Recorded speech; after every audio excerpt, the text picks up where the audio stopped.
here's how to strategically put in a lowball offer.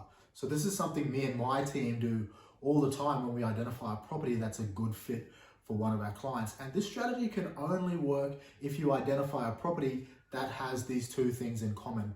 A property that has been sitting on the market for generally longer than 30 days. All properties have been discounting when they've sold. So with those two variables, you'd be able to really strategically put together a lowball offer. Now, this is what we do.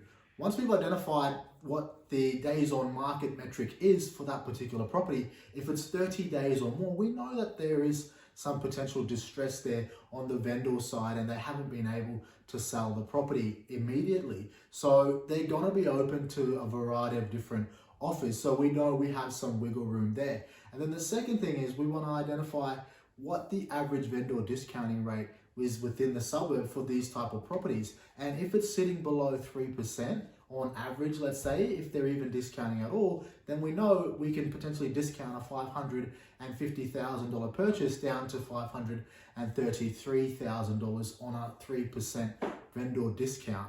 And that's a strategic approach we would take when we'd identify a potential fit for one of our clients. Is we would pick an asset, then we'd find out what the vendor discounting rate is. We would marry that vendor discounting rate to the property. We would deduct then that vendor discounting rate from their overall property price. So on a $550,000 purchase at a 3% discount, we want to end up at around 534 with our final offer. So how we get to that final offer, there's three parts to that. We want to get into the game first and foremost. So we'd usually start at around 512, which is relatively low in relation to where we want to end up. And then from there, we just want to use that as a way to get into the game and then go through a counter offer process, because most likely that offer is going to be laughed out the door, which is what we want as the strategic approach.